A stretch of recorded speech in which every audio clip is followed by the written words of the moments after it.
Yeah, listen, I did one on this a little while before, but I'll do it again and I'll say it again. I know people are talking about CTE a lot, and CTE is the modern thing that's on everybody's mind and everything. Obviously, some tragedies with Junior Seau and some other people, maybe Aaron Hernandez as well, from what I understand. But it's can only be detected posthumously, meaning the person's got to die for you to determine whether they had CTE to begin with.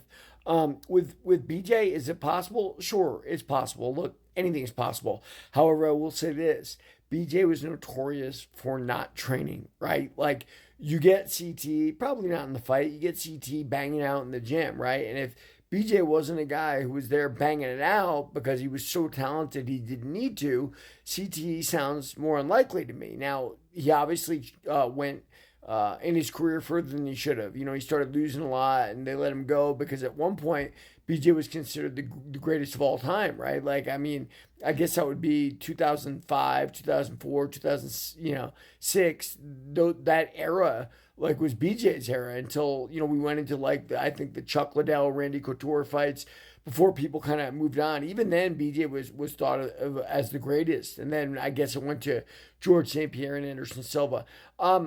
So my feeling is this: look, I heard some things that BJ came to train with Cesar Gracie. Obviously, I knew the Scrapback guys pretty well.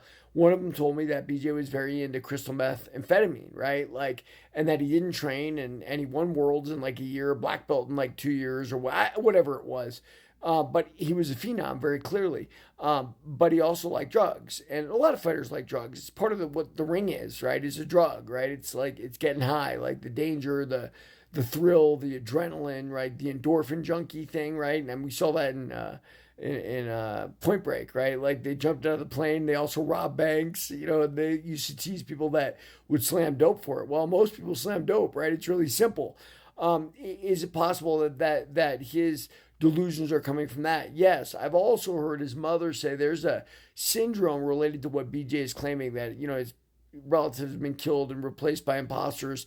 That there's actually this syndrome that people start thinking that. So it's all very sad. Whether this is CT, whether it's drug induced delusions, or whether it's this rare syndrome or some combination of those, it's a sad thing to see one of the greatest fighters of all time go out like this. It was sad seeing him lose to Clay Guida and other people at the end of the day, but you got to let people do what they want to do. BJ was the original fighter, man. He fought Lyoto Machida at heavyweight in Japan and said, I don't care. If I'm going to fight in the street, I'll fight him. So, yeah, man, it's just very, very sad. And, I pray for him and his family. And everybody read my book, Warrior of the